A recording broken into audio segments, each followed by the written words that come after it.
السلام عليكم ورحمة الله تعالى وبركاته. مرحبا بكم وبكل وحدة انضمت معي إلى القناة. البنات اليوم جيتكم فيديو وصفة حارة شتوية لا نستغني عنها في الجو البارد، اللي هي العيش أو البركوكس.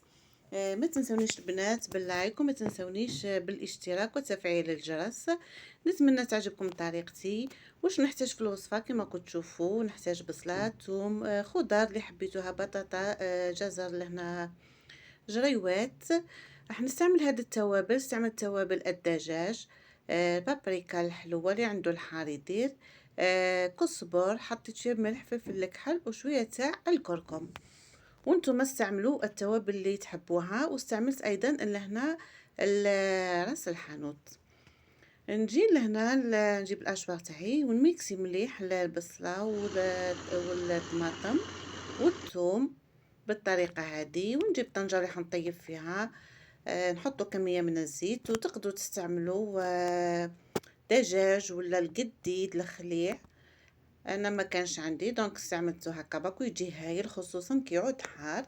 نضيف الخليط تاعي تاع البصله والثوم، التوابل تاعي. ما ننساش كميه قليله من الماء، انا كنت حطيتها كي ميكسيت البصل والثوم باش يعني نسهل عمليه الرحي، يعني كي نرحي يجي طريقه سهله. نقلي مليح على النار ونروح للخضر تاعي. كما كنتوا تشوفوا قشرتها، غسلتها مليح، قطعتها. استعملت ايضا لهنا الفول هذا المدشش، تقدروا تستعملوا الفول تاع الدوباره. لهنا شوفوا البطاطا قطعتها شويه كبيره بارابور للجزر والجريوات. كنت رميت الجزر لانه يحتاج شويه وقت. راح نستعمل هذا العيش تاع لي باكي. هذا العيش النوع تاعو يجي الحبه تاعو مبسطه البنات، كما كنتوا تشوفوا ماهوش هذاك العيش العادي اللي يجي مبروم. يعني وصيتهم القولي جابوا لي هذا. كما كنتوا تشوفوا دائما راني نقلي عيني على لا كوكوط باش ما تحرقليش. وراح نستعمل الطريقه هذه لي باش يعني نتفادى انه العيش تاعي يشرب لي كميه كبيره من الماء. انا كم هذا العيش كما قلت لكم كانت الحبه تاعو مبسطه، دونك غليت الماء وحطيته عليه وخليته باش يتشرب كميه تاع الماء. ونهيئه باش كي نرمي في المرق ما يشربليش كميه كبيره من المرق. نحتاج تاني طماطم كما شفتوا مصبره، الهريسه تاني اللي يحب. لهنا كنت ضفت كما كنت تشوفوا كميه من الملح باش ما يجيش صامت، وكميه من الزيت باش ما يتلصقش في بعضها. وكنت درت معكم عيش من قبل واستعملت طريقه مغايره للعيش اللي هي حنخلي لكم طريقه يعني في صندوق الوصف. لهنا كنت نخت هذا الفول المدشش تاعي وضفته. كما قلت لكم انا من قبل كنت درت طريقه تاع العيش، درت كيلة عيش بكيلتين ماء كما هذيك الطريقه تاع الرز، وخليته يغلي. يعني غليت كيلتين ماء وحطيت عليهم كيلة تاع العيش، ونخليه يطبخ على نار قليله باش يتشرب مليح الماء. ومن بعد نضيفه الى المرق. كما شفتوني زدت ضفت البطاطا وضفت الجريوات. لهنا نرجعوا للعيش تاعنا. شوفوا كيفاش البنات يعني تشرب كميه مليحه تاع الماء.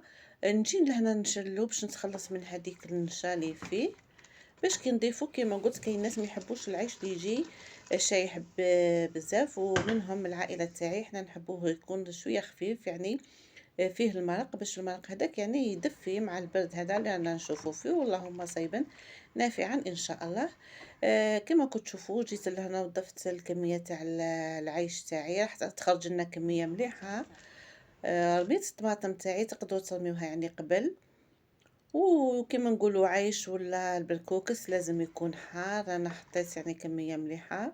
مع تعرفوا الحار تاع دوك ماهوش يعني فريمون حار، دونك تقدروا تحطوا هذاك الاحمر ولا تكثروا الهريسه. وجيت يعني مرقت كما كنتوا تشوفوا.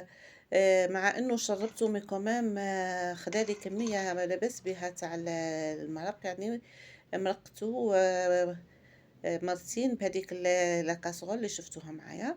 وها هو جا ملبي، جا هايل. نتوما استعملوا الخضره اللي حبيتوها. كما قلت تقدروا تزيدوا جلبانه، تقدروا تزيدوا هذاك الفول. لان انا صراحه كان عندي كما درت الدوباره وشاركتكم الوصفه، حنخليها لكم في صندوق الوصف، لكن نسيت يعني ما تولهتش باش نضيفوا لهنا. وشوفوا كيفاش يجي هايل. خصوص كي يكون بالدجاج راح يمد بنا يعني يعزز الذوق وينكه. وهذا هو الفيديو تاع اليوم، ان شاء الله يعجبكم، والى اللقاء في وصفات اخرى ان شاء الله.